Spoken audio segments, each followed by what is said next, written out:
In this video article, we're going to look at a 5-step hero's journey story analysis for Roald Dahl's short story Lamb to the Slaughter.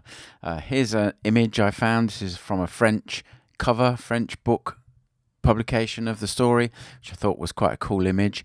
One thing to let you know, and obviously I'll be overviewing the story and talking about it. It was first published in 1953 in Harper's Magazine. So it's very much a character of its time in terms of how the characters are, what kind of life they have, and the level of violence that's used. So there is a violent event in the story, but it's only, I think the story is 13-14 pages long, and it's like less than a paragraph, and the story is very much a psychological twist in the tale kind of story. And Roald Dahl wrote a lot of these before he became a famous children's author. They're definitely worth getting hold of. They're really interesting stories, some of them. Anyway, let's dive in. So just quickly recap the 5 steps of the minimum viable hero's journey. If this is the first time you've seen one of my story analysis videos, these will be new to you, but there are other video analyses. Plus also there's a couple of videos where I talk about the 5-step minimum hero's journey. So first step is the implied ordinary world. The second step is the efficient call to adventure, which often sets the stakes of the story. Third step is a distinct threshold crossing. Fourth step is the death and rebirth ordeal or the resurrection. And the final step is reward or return with the elixir, depending on which step you used in the penultimate step. If those pieces of terminology are new to you, the book that I recommend you check out is The Writer's Journey by Chris Vogler. That's the Bible on applying the hero's journey to fiction, whether the fiction is stories, novels, or screenplays. Okay, if you haven't read the story yet, do try and grab a copy. I think you can find an audiobook version of it on YouTube. I'm not going to link to that because I don't know who's uploaded that, but do try and read the story because it is a pretty cool story the way everything's set up. But the basic story overview is the heroine of the story is Mary. She's 6 months pregnant. Remember, 1953. She's waiting at home for her senior detective husband to come home. He behaves oddly when he comes home. Tell her he wants to leave her, and this is implied rather than explicitly detailed. So we don't know exactly what the scenario is, but the implication is he wants to divorce her, he wants to leave her, but she'll be taken care of.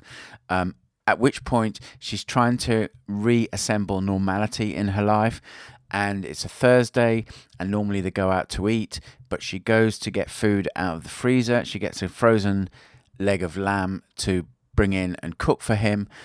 He tells her not to, and she snaps and she hits him over the head with the lamb. And it's described as, in the story, it's described as being hit with, she may as well have hit him with a club. If you've ever felt a big frozen leg of lamb, you'll understand that description. She thinks about the death penalty, again, 1953. In the UK, we had the death penalty. I think we had it till about 68.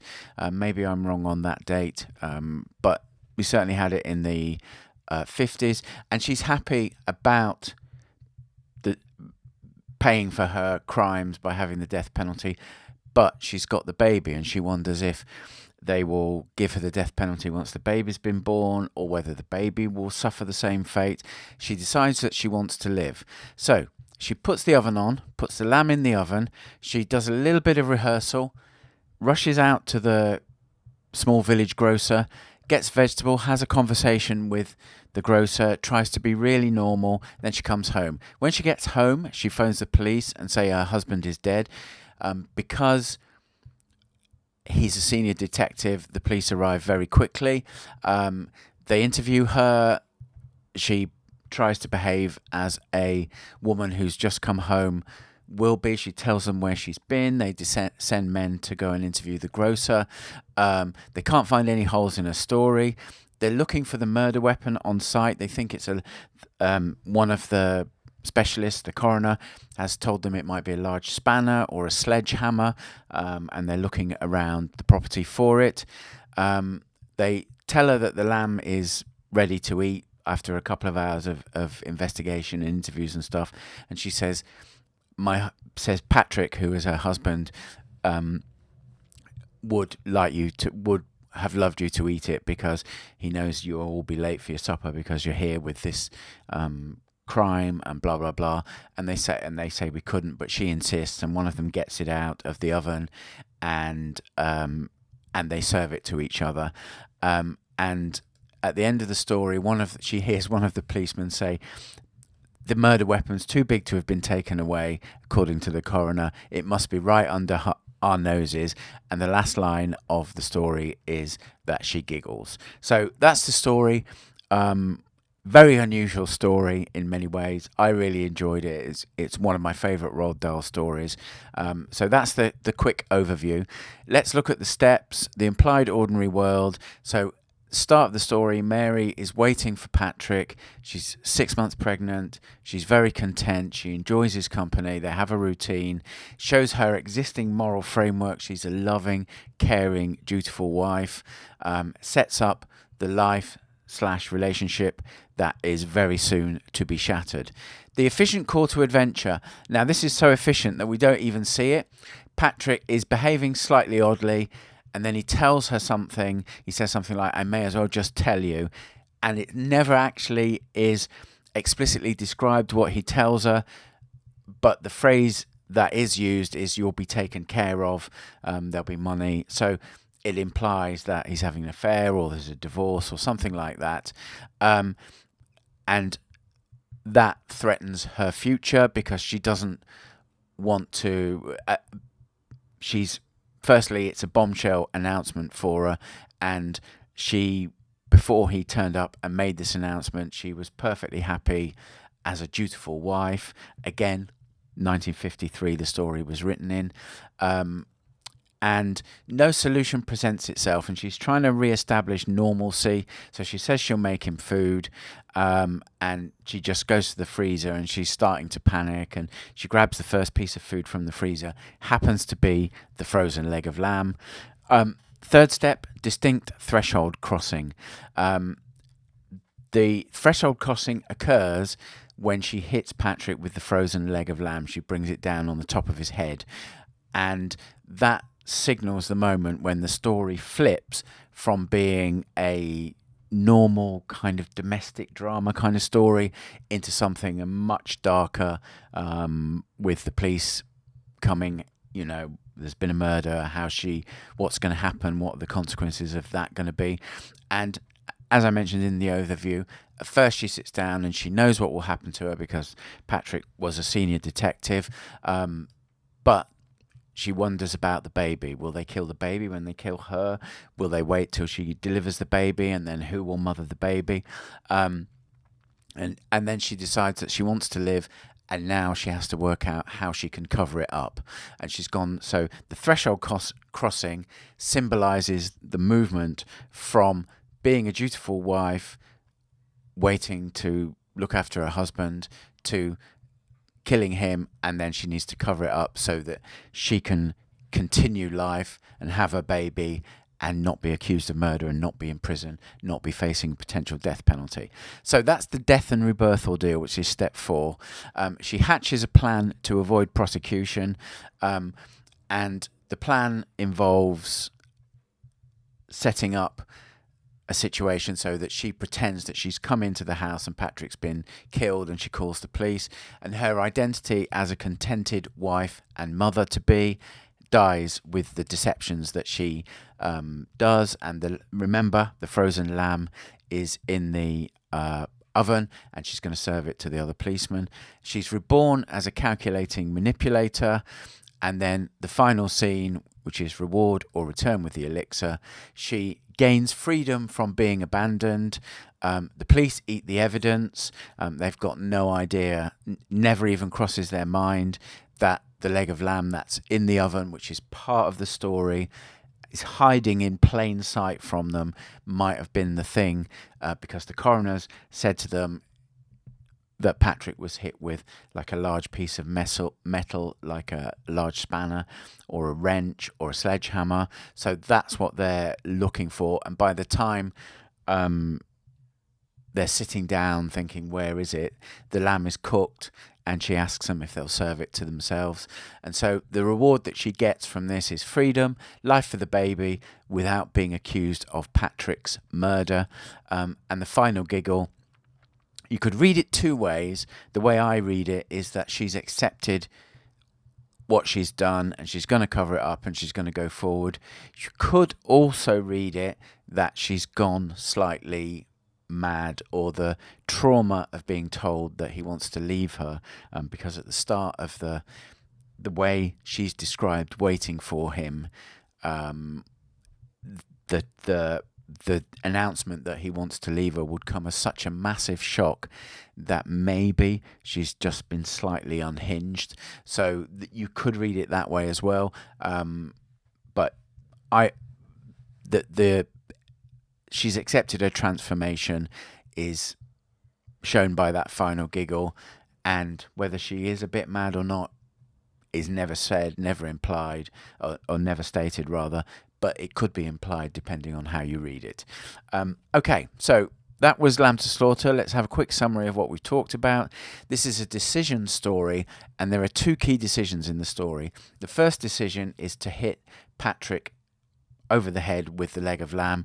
I don't think, and it's not implied, that she's hit him to kill him, but she's just so cross with him that, and she's got it in her hand, and it happens to be in her hand. She hasn't, again, the story is very careful to lay out that she's panicking and she goes to the freezer and pulls out the first thing that's in the freezer, and it happens to be the leg of lamb. So she hasn't gone to, it's not the decision to hit him isn't premeditated. He tells her that he's going out and she shouldn't bother cooking the lamb, and she snaps and she hits him with the thing that happens to be in her hand, which happens to be a frozen leg of lamb. The second decision then is she plans to get away with it to help save the unborn baby.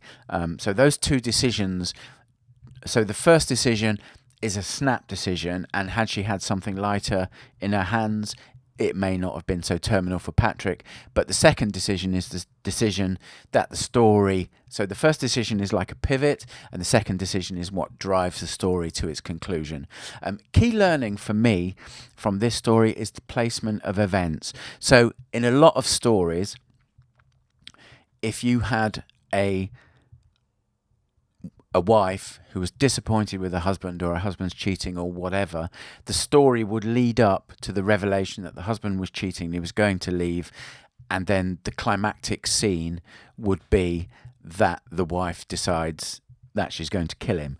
But in this story, the decision to, it's not even a decision, it's like a reactive piece of motion in the action that's happening, but it's the midpoint of the story, the hitting of Patrick with the leg of lamb, and then the calculation and premeditated stuff is in the second decision. So that for me was the big learning when I was looking at this story, is that especially for more beginner writers, if they were writing a story about a wife who was content living with her husband, and then said husband told her he was leaving her and she hit him and killed him, that would be the conclusion to the story, and there'd be some premeditation before it.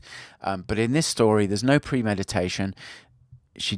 There's no planning to kill him before he comes home. It happens as a snap decision because he's made her so upset, or it's the traumatic disruption to her thought process and so on. And so that's the snap decision, and then the calculated decision is how can she get away with it. And it's very cleverly done with the leg of lamb in the oven, and then her manipulating the detectives to pull it out of the oven so she never touches it, and they pull it out and serve it to themselves. And she says, "Oh, can you eat everything?" So the policemen have eaten the evidence. So the story ends, and it's just a very elegant way to tell this particular story. Okay, next episode. The next minimum viable hero's journey analysis, or 5-step hero's journey analysis. I'm going to analyse The Lottery by Shirley Jackson. So again, very different type of story. This wins awards as one of the best 20 short stories of the 20th century. Interesting story. So I'll analyze it. So if you haven't yet read it, try and find it and read it. And in a day or a couple of days, I will produce a 5-step hero's journey analysis of that. If you've got any questions or queries, you can email me, paul@deliberate-practice.com. And if you are an aspiring or frustrated fiction writer, you might want to check out my resource, The Writing Vault. I just call it The Vault when I'm thinking about it, but there'll be a link for that in the description underneath this video on YouTube. So thank you for your time watching that, and hope you've enjoyed it. Hope you've learned something from it. I certainly have, and I will catch you in the next video.